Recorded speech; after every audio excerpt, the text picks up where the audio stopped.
Bonjour, mon nom est Ghislain Poisson, je suis professionnel de golf et membre de la PGA du Canada. Aujourd'hui, je suis en compagnie de Véronique et de Patrick. Et ce qu'on va faire pour vous, c'est qu'on va jouer une partie de golf pour vous expliquer à vous, débutants, comment ça se déroule une partie de golf. On est présentement au golf de Rouville, un endroit parfait pour commencer à jouer au golf. Alors, j'espère que vous allez profiter de l'expérience. On est prêts? Alors, le parcours qu'on va jouer aujourd'hui, c'est un parcours conçu spécialement pour les débutants. C'est un parcours de 9 trous, dont les trous sont courts. Alors, c'est plus facile pour quelqu'un qui débute de commencer sur ce genre de parcours-là. Je vous présente le premier trou au golf de Rouville. Alors, trou numéro 1, normal 3, 115 verges. Donc, 115 verges entre les départs et le vert, ce qui est peu. Normal 3, pourquoi? Parce qu'un joueur expert comme moi va prendre seulement 3 coups pour mettre la balle dans le trou, ce qui fait que c'est plus facile que sur un parcours régulier. Alors, c'est l'endroit idéal pour commencer notre partie de golf. Alors, pour notre partie d'aujourd'hui, sur notre parcours 9 trous normal 3, on va se servir que de 3 bâtons. Un fer 7 qui va nous permettre de faire nos coups de départ, nos longs coups.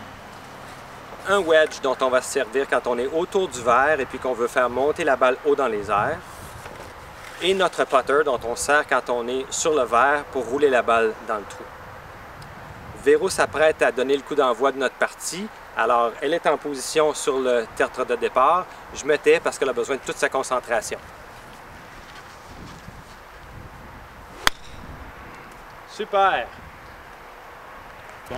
Quand quelqu'un se prépare à faire son coup, c'est important de ne pas être trop près de la personne pour éviter de se faire frapper et aussi elle a besoin de son espace pour se concentrer. Alors, on lui laisse la place. Patrick se prépare à faire son coup. On s'en va un petit peu plus loin.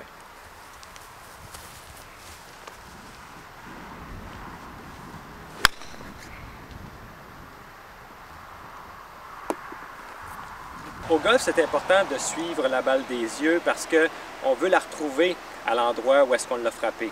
Alors, quand quelqu'un s'apprête à faire un coup, les membres du groupe doivent observer où est-ce que la balle va terminer sa course.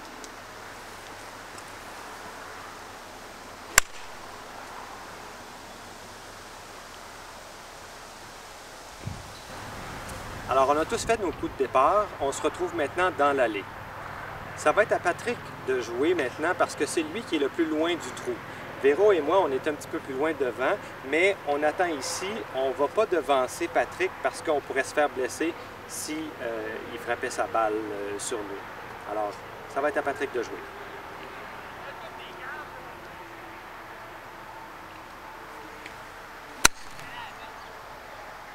Oh oui! Quand on se déplace sur le terrain, c'est important de marcher rapidement pour se rendre à notre balle. On place notre sac à côté de notre balle. On prend le temps de regarder ce qu'on veut faire avec la balle, de choisir son bâton. On peut faire aussi un élan de pratique. Un, c'est suffisant. Pas 2, 3 parce que ça retarde le jeu inutilement. Alors, je me prépare, je vise bien ma cible. Je fais mon élan de pratique, je m'installe et je fais mon coup. Si pour vous c'est difficile de faire monter la balle dans les airs, je vous donne quelques conseils.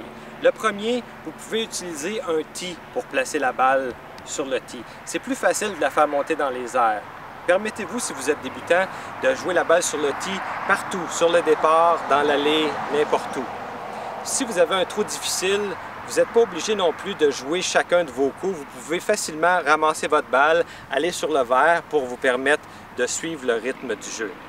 Une autre option aussi, c'est de jouer une formule de jeu qu'on appelle Vegas, c'est-à-dire que vous jouez en plaçant votre balle à côté de la balle du meilleur joueur de votre équipe. Donc, si vous jouez avec quelqu'un qui joue au golf depuis un certain nombre d'années, vous manquez votre coup, c'est pas grave. Vous prenez votre balle, vous allez la placer à côté de la balle de cette personne-là. Ça va faire en sorte que vous allez avoir moins de pression pour jouer, plus de chances de passer une belle journée.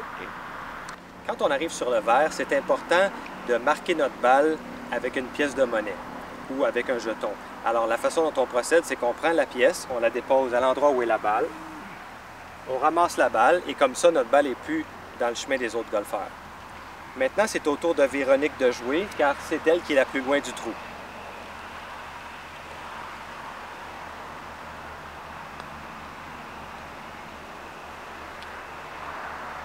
Quand on circule sur le verre, c'est important de ne pas mettre le pied dans la trajectoire du roulé d'un autre golfeur, parce que les marques de crampons laissées par nos souliers pourraient faire dévier la balle de sa trajectoire.